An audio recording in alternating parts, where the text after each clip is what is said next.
Salam, selamat pagi dan salam sejahtera bagi kita dimanapun Anda berada.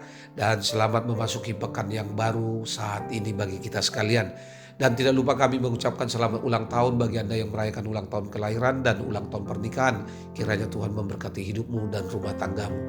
Kami juga selalu berdoa kepada Bapa di surga bagi Bapak Ibu Saudara-saudari yang masih terbaring lemah di tempat tidur baik di rumah sakit maupun di rumah Anda.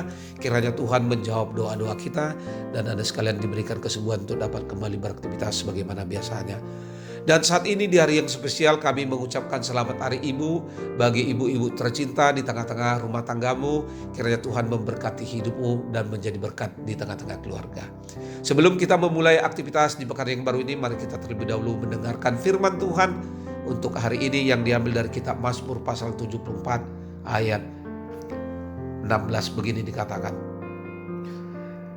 Milikmu lah siang, milikmu lah juga malam. Engkaulah yang menaruh benda-benda penerang dan matahari. Demikian firman Tuhan. Saudara-saudari, sebagai orang percaya, kita percaya sesungguhnya Tuhan memiliki kuasa dan kebesaran yang tidak terbatas dan tidak ada yang dapat membatasinya. Ia menciptakan alam semesta dan segala isinya seperti matahari, bintang, dan bulan. Bukan hanya itu saja, Dia juga berkuasa mengatur musim-musim dan batas-batas bumi. Sehingga kita dapat meyakini dan mengimani serta menghidupi bahwa Tuhan memiliki rencana yang indah bagi manusia. Saudara, Mazmur hari ini adalah ratapan Israel ketika bait Allah sudah dihancurkan. Hati mereka hancur, berduka, dan merasa seolah-olah Tuhan telah meninggalkan mereka.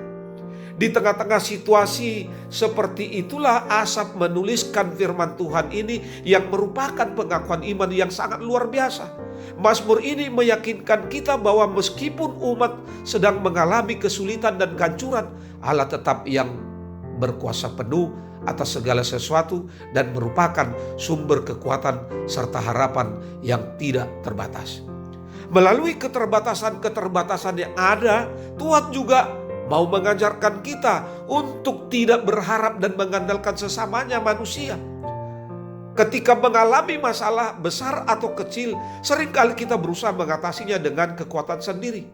Bahkan mencari pertolongan kepada manusia pintar yang kita harapkan dia juga pasti mampu. Padahal dia tidak mampu untuk melakukan. Bahkan ketika mengalami jalan buntu, kita menempuh cara instan, lari kepada dukun, orang pintar, dan lain sebagainya. Jika itu yang kita lakukan, keselamatan itu tidak akan pernah terjadi. Jika kita mau selamat, jangan sekali-kali melakukan hal itu. Sebab Tuhan sangat menentang orang-orang yang demikian. Sebagaimana yang dikatakan di dalam Yeremia 17 ayat 5. Terkutuklah orang yang mengandalkan manusia. Ingat saudara-saudari. Tetapi orang yang mengandalkan Tuhan dalam segala hal akan menerima berkat dan segala yang baik dari Tuhan. Sebagaimana dikatakan dalam Yeremia 17 ayat 8. Ia akan seperti pohon yang ditanam di tepi air, yang merambat akarnya ke tepi batang air, dan yang tidak mengalami datangnya panas terik, yang daunnya tetap hijau, dan seterusnya.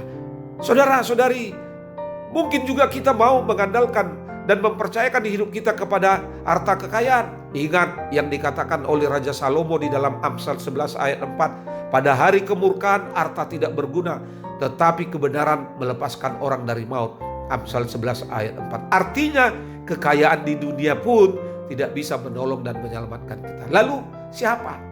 Hanya Tuhan. Karena itu mari kita serahkan hidup kita kepada Tuhan. Sebab Dia yang mengatur hidup kita. Sebab Tuhan mempunyai rancangan yang baik bagi kita. Di dalam menjalani aktivitas satu hari ini, takutlah akan Tuhan. Akuilah Dia sebagai segala-galanya. Karena hanya Dia yang tak terbatas dalam hidup ini. Selamat beraktivitas di pekan yang baru. Tuhan Yesus memberkatimu. Shalom.